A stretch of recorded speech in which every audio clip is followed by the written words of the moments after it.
Okay, all right. Well, welcome back to school, everybody. Fall quarter for the 2023-2024 year. Some of you are seniors. You're going to graduate in, 9 months from now or something? So that's exciting. And we're taking Python, which is exciting. And anyway, we'll take a look. Here's, I guess, my first set of slides. So in this class, I'm going to teach you how to use Git, okay? And I'm going to post all of my content on GitHub, all right? On Canvas, we'll have like lecture viewing quizzes, but I won't post lecture notes or anything on Canvas or Brew and Learn. You're gonna get them from GitHub. And I hope you'll learn to appreciate GitHub and Git and using all of that. So anyway, that's what we'll do. So for now, you can go. I think you can click this link for the GitHub class repository on Brew and Learn. That should take you to here, and we should have our first kind of our week 0 lecture and the syllabus as well. Up there. Okay, so you should be able to find these if you want. Okay, well anyway, let's just start talking. Let's see. Welcome. Okay, read the syllabus. Check CampusWire. I think you should have received an invitation to CampusWire. And then if you don't come live, I record video of the lecture, so you are responsible for watching the video and responding to the lecture viewing quiz. And I'll explain that if you've never taken a class with me before. And then office hours are the best way to contact me. You can send me an email, but I'm kind of bad at responding to emails. So come to office hours, okay? Office hours, preferred method of communication. You can also post questions on CampusWire, and then all of your classmates can answer. And then, if a classmate answers your question and was helpful, make sure you upvote, okay? Upvoting their responses costs you nothing, okay? But it gives them participation points, which will factor in at the end of the grade. I think this is the grade breakdown. It's on the syllabus. We've got lecture viewing quizzes. I'm going to have homework on DataCamp, which is this website that has these little courses and kind of these interactive assignments. And so I'll assign some things there. We'll also have just traditional homework where I kind of put some, questions, and you respond and write your code for them. And then we'll have a final exam. So just one exam at the very end, okay? And then CampusWire will factor in. Okay, straight scale, no curving. Regarding the lecture viewing quiz, all right, so in the week 0 and week 1, we have this lecture view quiz. And so if you want to take it, okay, you'll find that actually, I don't know what the first answer is. It's just 3 questions, no context, right? It just says question 1, A, B, C, D, E, and I will basically announce what the answers are to the lecture view quiz as we go through lecture. So actually, let me give you your first lecture view quiz answer. Today, the first answer is, so question 1, the first answer is B. B as in bear, and then I will give you the answers to questions 2 and questions 3. And this is how I kind of ensure that you're following along with lecture. I know students don't always attend every single class, and I don't begrudge you, because I remember being a student as well, and sometimes it's tempting just to skip class. And then especially, if it's recorded, you can always kind of watch the stuff. So as long as you're like following along and keeping up to date with stuff, I'm happy. And this lecture view quiz is here to kind of encourage that. It's a quiz, treat it as such. So if you have a classmate that says, hey, I didn't watch the lecture and can you give me the answers to the quiz? Please don't do that. That would be cheating, cheating on any other quiz. And so don't do that, okay? But yes, first answer for today is the letter B. I'll give you the answers to questions 2 and 3 later, okay? And then quizzes always close before the next lecture. So our next lecture will be Monday at 10 a.m. and so the quiz will close Monday at like 9:59. So make sure you watch the lecture before then, okay? Data Camp, I think you should have received an invitation to Data Camp. You'll have access to Data Camp, I think, for 6 months. So what's that? That's going to end in like March, towards the end of March. And I posted your first few assignments on Data Camp. Data Camp homework for week 1. So this will be due by Friday, 1 week from today. And basically, they're going to be due like a few minutes before midnight. Okay, so I usually set the due dates like 11:56 p.m. or something. Regarding the Data Camp homework, sometimes there's a temptation to just like get through it as quick as possible. All right. I don't actually care about the homework, but I think the homework is helpful and it's useful. And so to get the most out of the homework, like make sure you read whatever they're talking about, okay? A lot of times there's like a slide deck. There's like a PDF of slides that you can download. I recommend downloading those. I recommend, taking notes, as if you were in class or something, all right? These are intended to be helpful learning things.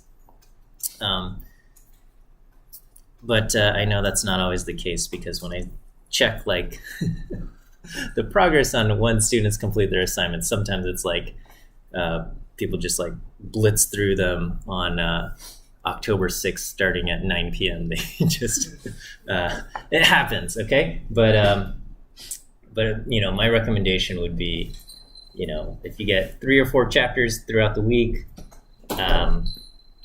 take a day, and digest it a little bit slower, right? It's I say this, and I'll say it again later.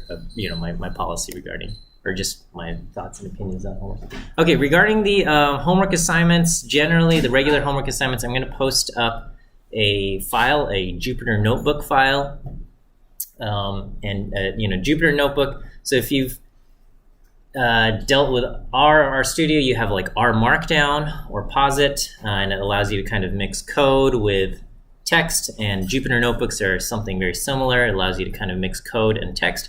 Jupyter actually stands for Julia, Python, and R. Those are 3 different kind of languages that are actually really centered around the analysis of data, or not centered. Python's not centered. I mean, a lot of, I would say, frequently used in data analysis. Julia somehow is not as popular, and Python is probably the most popular one in industry. So Jupyter Notebooks, I think, are great as far as exploring data, doing some, exploratory data analysis, fitting some models and things like that. You wouldn't use a Jupyter Notebook for creating a script if you need to write a program or something, just use a regular Python script. But if you kind of have this interactive, kind of this back and forth, this talk and stuff, so it fits well for homework assignments. So you're gonna, so I'm gonna post Jupyter Notebooks online. You'll download them, and then you'll respond, and then you will export as a PDF. You'll need to have a LaTeX distribution installed, and you'll export them as a PDF, and then you'll upload them to Gradescope. Okay. And that's that. This is kind of the plan, our 10-week plan. It's fairly ambitious. We're going to start off with with Git, really. Do any of you already use Git? Okay, all right. So less than 10% of you. All right, and that's fine. Okay, that's why we cover Git. So I think Git is great. GitHub is a great service that uses Git, and there's lots of different services out there like Bitbucket and things like that also use Git. But GitHub's kind of I think the one of the most popular ones, and I will do is I will post all of my notes to the GitHub repository.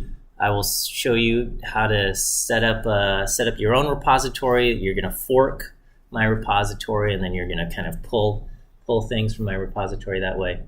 And then you can also establish your own repository where you can kind of share and publish your own projects and things like that. Okay. The one thing I ask is don't do your homework and then post your homework solutions on GitHub. Okay.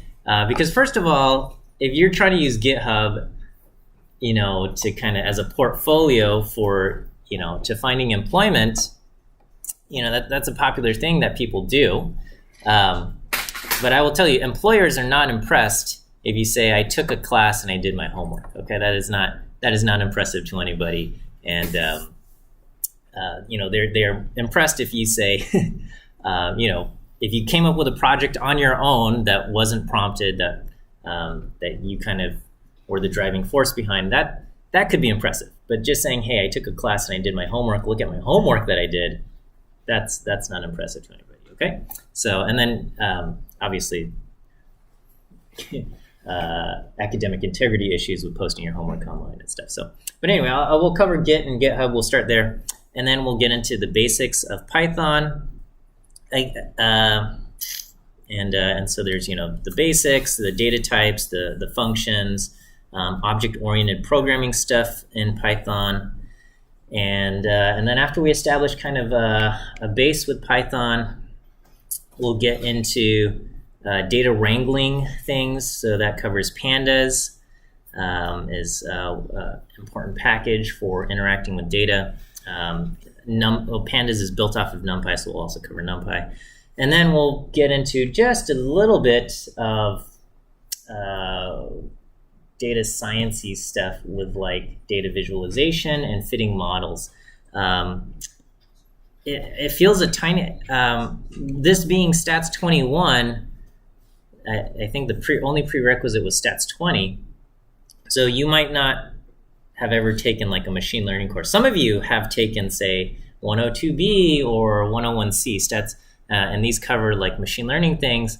And so if you have that background, this last week with fitting models with scikit-learn will make a little bit more sense. If you've never kind of been exposed to that stuff, this might feel very new.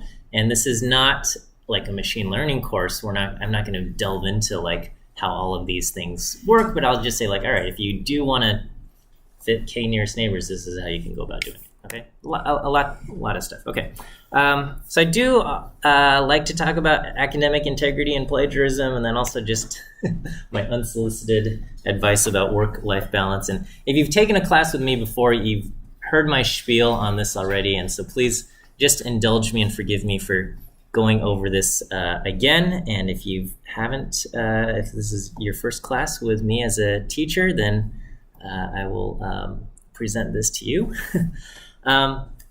So all of this stuff that I'm covering, I'm going to assign problems from the textbook. If you search hard enough, you can find answers, okay, for almost all of these problems. And then, if you post a question on a forum, somebody can probably answer them. And there's even services, or even, well, now you don't even have to hire somebody. You can go on like ChatGPT and say, hey, give me the answer to this problem. And it will probably give you a pretty good answer. It's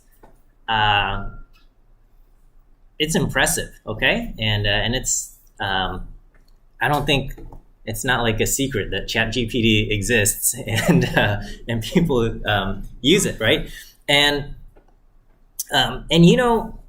if you get employed and you have a job, I mean, not if, you will, all right? So when you have a job and you need to get something done, use whatever resources are available to you, okay? Don't feel bad about searching for answers and looking up help and reading things on Stack Exchange and things like that. That's fine, okay? At least that's how I feel, right? If this is your job. However, the point of this class is for you to learn, and not for you to the point of the class isn't for you to get the homework done, okay? The homework, I assign it because it's going to kind of create some structure and practice for you to get some training. And I like to compare this to going to the gym, okay? When you go to the gym to lift weights, it's not that we need weights lifted up, okay? We don't need weights lifted up off the ground. The point is, by lifting the weights, that work that you're doing, exercises your muscles and will make you stronger. The point is the actual process of lifting the weights.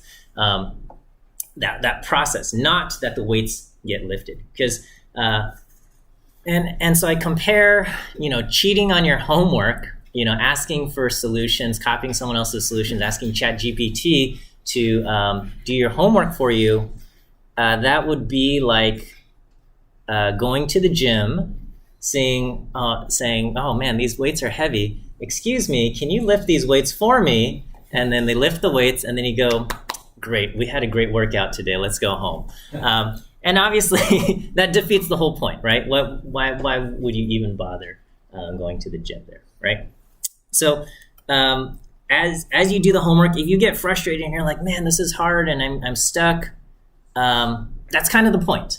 It's kind of the point to challenge you to a point where it's tough, right? Because if you go to the gym and your workout didn't cause you to struggle at all, you probably didn't work out hard enough, okay? So you want to kind of, and this is always a little bit tricky as the instructor, is finding the right difficulty level for an entire class of people. People come in at different levels. And so, finding kind of the right middle level where it's like just, a little, the right amount of challenge for everybody is a little bit tough, but that's kind of the goal and the hope there. Okay. So please view the homework as an opportunity to do exercise and working out. And just like working out, it's going to be much better if you do a little bit multiple times through the week than trying to do it all in one sitting, right? So, as far as exercise goes,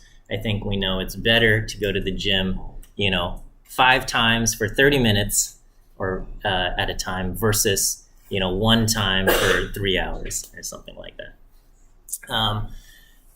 And, as far as plagiarism goes and copying and, cheating on the homework, I think what happens there is students get a little bit kind of the priorities of the course mixed up. I think students kind of confuse and say, the goal is for me to get this homework done. It's more important for me to, get the homework done and get the grade than it is for me to learn.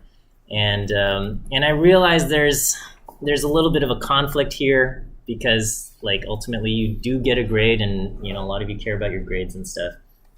But I hope you won't view the entire course as just a means for getting a grade, right? You chose to enroll in this class because I think you're interested in learning Python, and I hope you take that approach for learning Python throughout the course, throughout the homework, with the goal and objective of your learning and your gaining of skill in mind, okay? All right, so, when facing a challenging homework assignment, please work hard and don't seek out solutions. And you know what? If you can't complete everything by the assignment deadline, turn in what you have. And you're not going to get 100% on the assignment if you don't complete it all. But I hope you guys are okay with recognizing that and being okay with that. Okay. I don't enjoy it. It's like doing academic integrity, opening up a case with the dean's office is a miserable experience for everybody involved. It's not fun for the student. It's not fun for me. It's often this drawn out, painful process. Well, well, I'll tell you, if you get caught or something, it is least painful if you just kind of confess and you say, "I'm sorry, I won't do it again." You'll get a 0 on the assignment, and your name is put in records and stuff. But it's not like they don't like publish these things or anything like that. Especially if it's your first offense, usually it's not that big of a deal. I mean, it's different every single time, okay? But if you just kind of confess and say, all right, I'm sorry, and if it was your first time, usually they'll say, all right, don't do it again, and then you just get a 0 on the assignment and life goes on. If it's like your multiple offenses, second offense or something, then they get a little bit more strict. But if the worst is if a student says, oh no, I didn't cheat, then they open up this huge investigation and it's drawn out. And then if they find out that you did cheat, but you said I didn't cheat, then they're a lot more kind of punitive about the whole process there, okay? But anyway, just I don't want to deal with this issue in the first place. So please just do your own homework and please don't cheat, okay? Collaboration policy, I make you sign this thing that says, yeah, I'm going to be honest and I'm going to do my own kind of work. You can ask questions on CampusWire. You can help each other. My only restriction is don't post code solutions, okay? So on CampusWire, you can say, how did you approach this thing?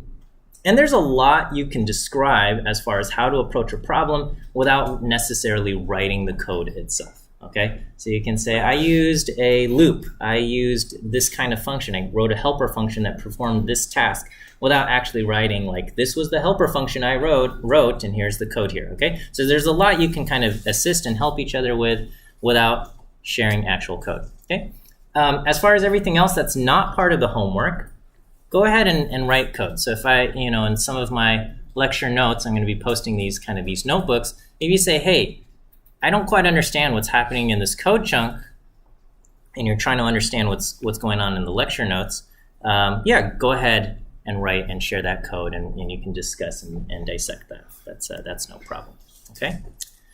I always like to give this little spiel about grades and life, and so this first one is your grades do not define you. I think this is important to tell to UCLA students, right? So, they just released like fall admission things, and the admission rate, every year it gets more and more, like the percentage of students who get accepted gets smaller and smaller and smaller. So I think we're like 9% now or something around there. So really, to get into UCLA, you had to, all of you were top tier students, right? So at your high school, probably many of you were valedictorian, many of you were straight A students, or you might have gotten a B plus in that one class or whatever, and you're still bitter about it or something. But a lot of your academic career has been spent working hard academically, getting good grades, and that was my story as well. Throughout high school, I worked hard to get good grades, and I saw a lot of my value in my academic performance. I saw, I put a lot of my time into doing well academically, and I did well academically, and that was kind of how I found meaning, like my own meaning and value, right? I thought I saw so much of my identity tied to my grades, and my first year in college, I struggled. I got into Caltech, which was my dream school, and I thought I was gonna become a scientist or something, and I was really excited. And then I went, and I just, I got my butt kicked. The classes were at a much, much higher difficulty than I was expecting. I hadn't truly established good studying habits at that time because, throughout high school, I was able to kind of just cram and do okay, and that didn't work at Caltech. And so my freshman year, fall quarter, I got my first C ever, and then they were also quarter system. Winter quarter, I got my first D ever, and I was like, I can't believe this. Getting a C, that was bad, and now getting a D, oh my gosh. And then spring quarter, everything kind of fell apart, and I failed multiple classes. I was put on academic probation, and I didn't know what to do. I like, my view of self was completely crushed in this moment because I had tied so much of my value and my identity to my grades that when that fell apart and I was failing my classes, I saw myself as a failure, as a human, that this is like the one thing I'm good at, and I'm not actually good at it. So, what am I even doing? And it was very painful. I was depressed, and that was the end of spring quarter, and during that summer, I didn't know what to do. And my parents were supportive, especially my father, and he basically told me that this dream of going to Caltech, whatever it was, it's not worth holding on to if it's taking this kind of toll.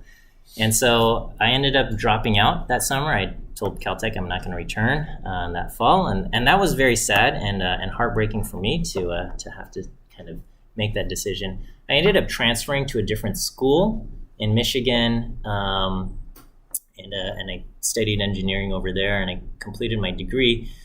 But looking back, after all of these years and this time and distance from the events, I'm grateful for it, because that process and that experience of experiencing failure forced me to view myself and my identity separate from my grades. Okay, I had to kind of realize that no, my life is not defined by my grades, that I as a person have value intrinsic apart from my academic achievement. And so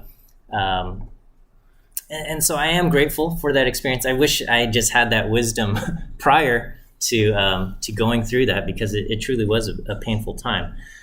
But yeah, now I find my value as a person, through my relationships. I'm a father and a husband now, and that's I'm very very happy that I my faith, and I find value in my faith as well, and so that's been I'm grateful for the experience. Although I wish I could have just had this wisdom when I first enrolled in college. So anyway, I share this with you because I just want to say your grades do not define you, and many of you are already in your senior year and you got through all of this, and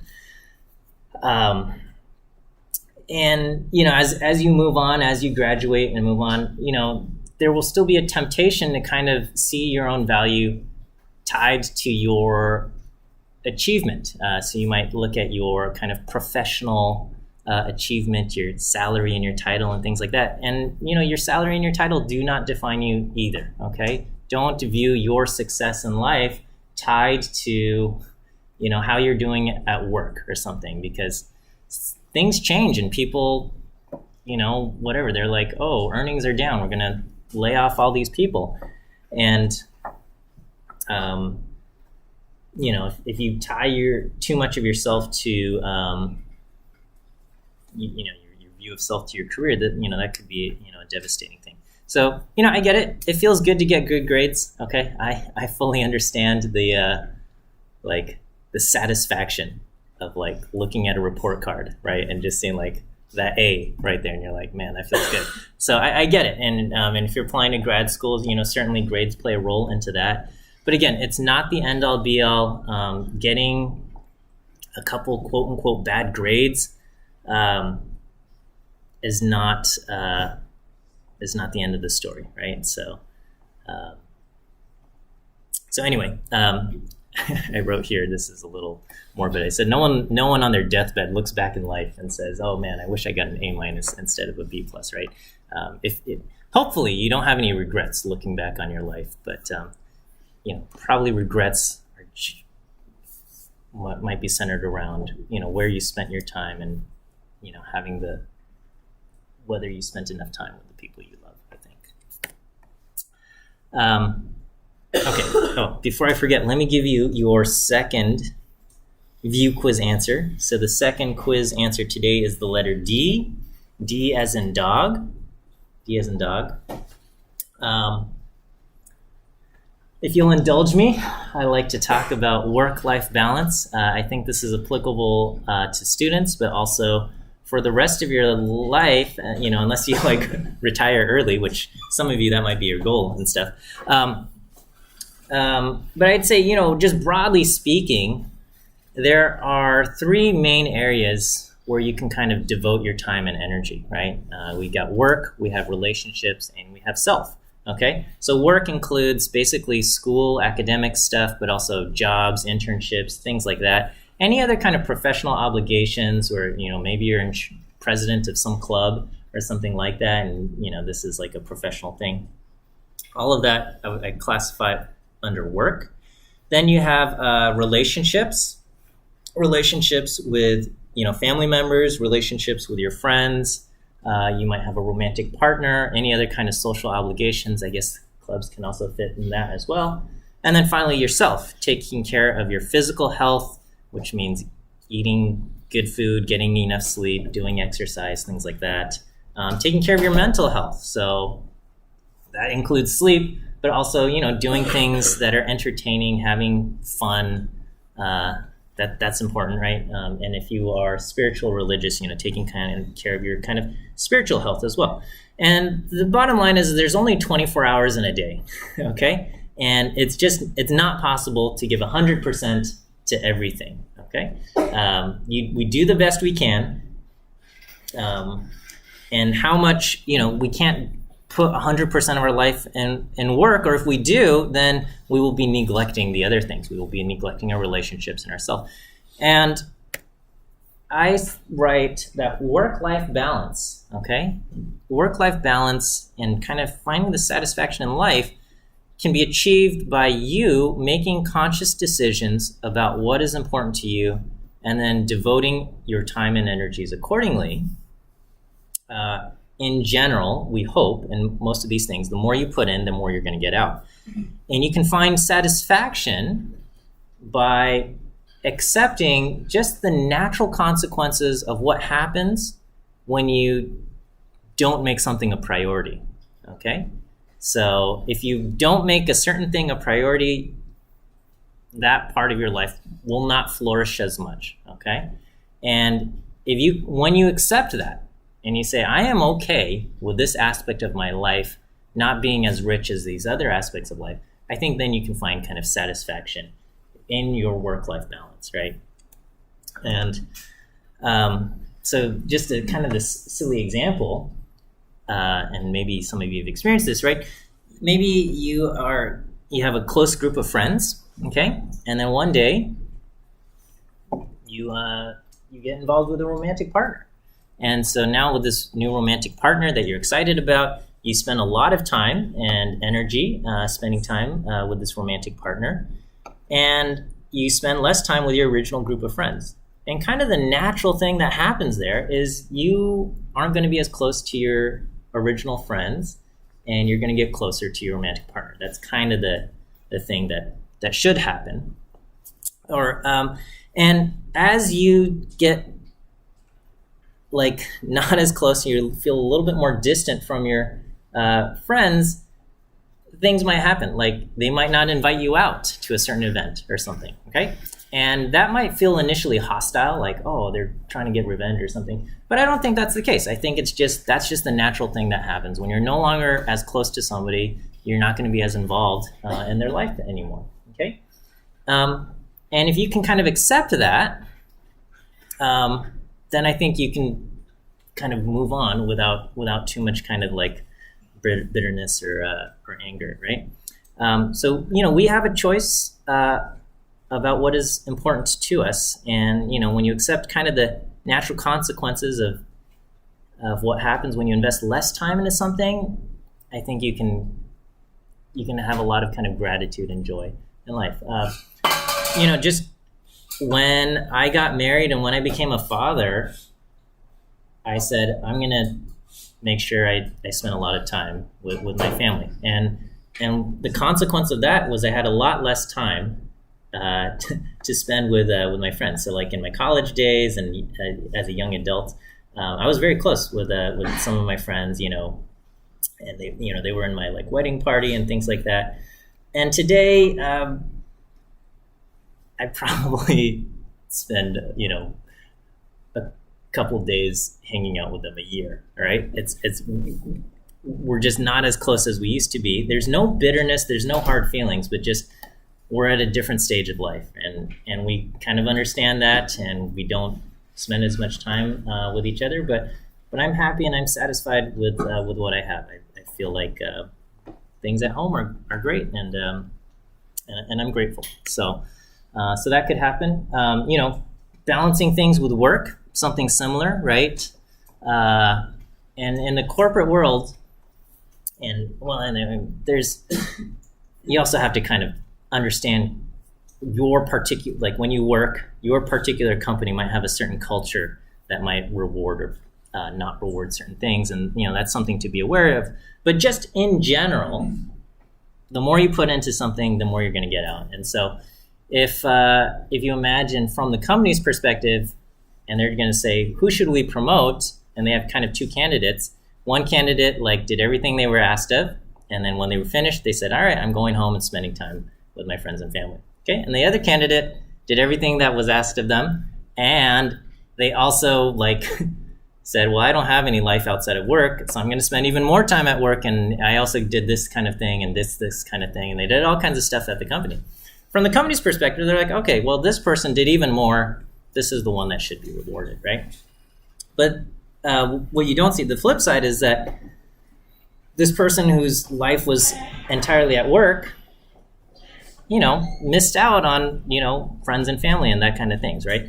And so you as a person, you can choose who you want to be, right? And you can say, well, at this stage in life, what's really important to me is that I climb as quickly as I can up the corporate ladder. And so I'm going to prioritize a lot of things at work. And if that means some of my relationships, some of my friendships suffer a little bit, I'm okay with that, right? And others of you might say, you know what? I don't want to go down that path. My friendships and things are more important. I'm going to make sure I spend and devote time to that. I'm going to spend less time at work. And the natural consequence of that is, well, your friendships will flourish, and perhaps your path at work will not be as rapid. You won't climb as rapidly as someone else, right? And that's just what happens, right? And if you can accept that and be happy with that, I think you can feel like I've got work-life balance. Okay, I wrote self-care is important. Sleep is really important. Don't think of sleep as just this thing that you do at the end of the day, but I want you to think of it as this is this is my homework, okay? My homework tonight and every night for the rest of your life is to get, I would say, at least 7 hours of sleep, okay? Because that's when your brain kind of cleans out junk and forms neural connections, and your body does its healing and stuff. So think of it as actual homework. And when you don't get your 7 hours of sleep or something, and maybe everybody's needs are a little bit different.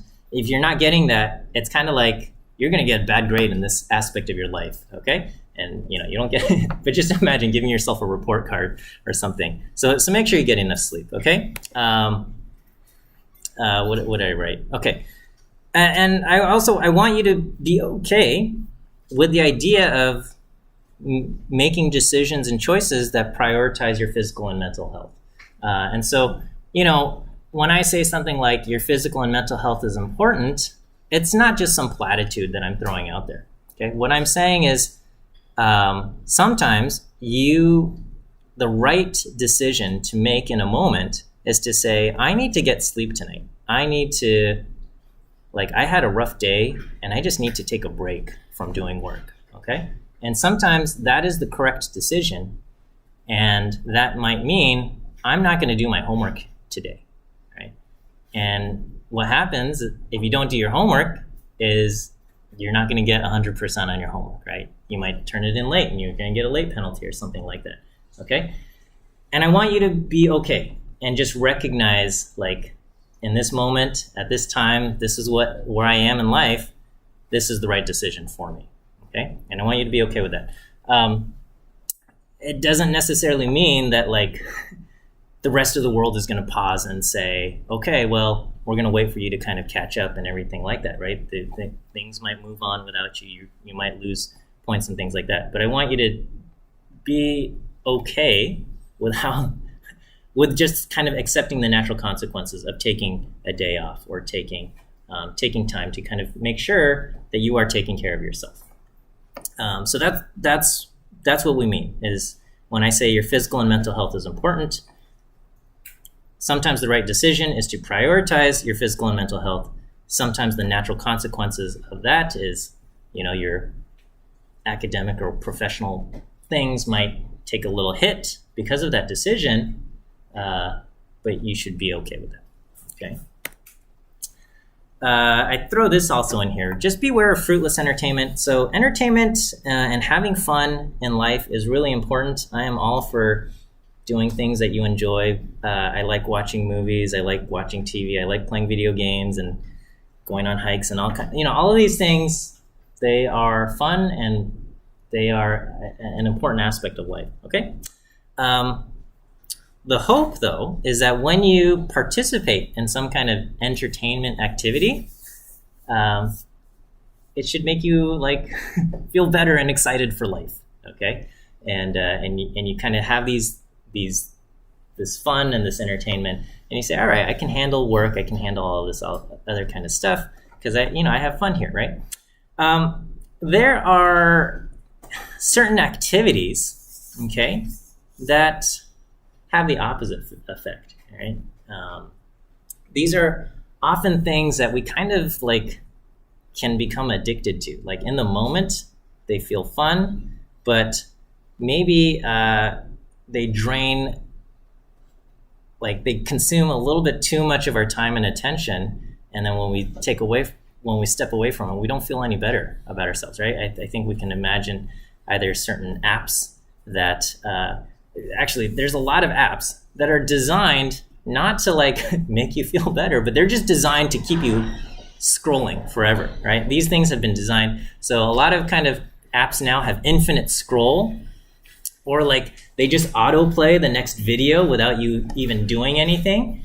And these are all conscious design decisions by these app creators, these companies, because they found out, oh, you know what? If we do it this way and we kind of take away the requirement for the user to interact and actually do anything, we can kind of keep them their brain numbed, and they'll just stay engaged, and they'll watch these ads, and we'll generate more revenue this way. And so these have been specifically designed to just suck your time, and I want you to be aware of that, and because I think these things don't have the benefit of what an entertainment activity is supposed to have, which is you're supposed to feel better and ready to tackle life after this. But you might spend 4 hours on this thing and you go, oh geez, where did the time go? And I don't feel any better. Okay, so be aware of that. I personally, and I'm not saying this is a prescription for anybody, but I personally deleted a lot of my social media accounts. I'm still on Reddit quite a bit, but I'm in classic mode where I have to actually click next to go onto the next page and things like that. So, but anyway, just that's that. Okay, I've got a couple minutes left, and I'll just talk a little bit about getting your computer set up. Let me give you your very last view quiz answer for today, which is the letter E. E as in elephant. E as in elephant is your last view quiz answer. That should be all 3 view quiz answers. You should be able to take it and I think get 100%. let me know if I make a mistake during the view quiz things. Okay. What I recommend for getting Python and Jupyter and all of this stuff installed on your machine, I recommend using Conda, and specifically there's a distribution of Conda called Anaconda. And so you can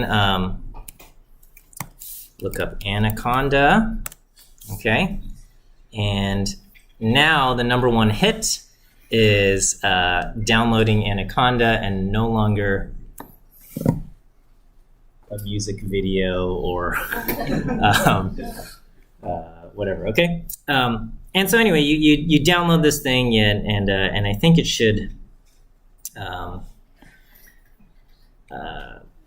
you should be able to install it, okay? If you run into trouble, you can come see me during office hours. If you install Anaconda, it comes, it's going to install Python, it's going to install Jupyter Notebook, Jupyter Lab, it's going to install NumPy and Pandas and scikit-learn and all of these kinds of things, okay? So I think this link works. It's just, okay, now it's just anaconda.com/download and you'll just download it, okay? The other thing is I want you to be comfortable with working with shell or terminal. This is how we're going to kind of navigate files, organize files, and my recommendation is to create a folder for this class, and within this folder for this class, you'll create folders for each kind of homework assignment, and you will kind of navigate through there. Going along with shell is don't put spaces in your file names, right? Use underscores or use camel case or things like that.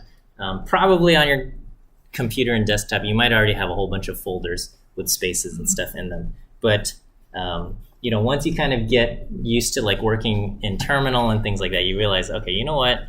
It's annoying to have to like backtick escape all of these spaces and stuff. So just general recommendation. Don't use spaces in your file names or folder names and things like that.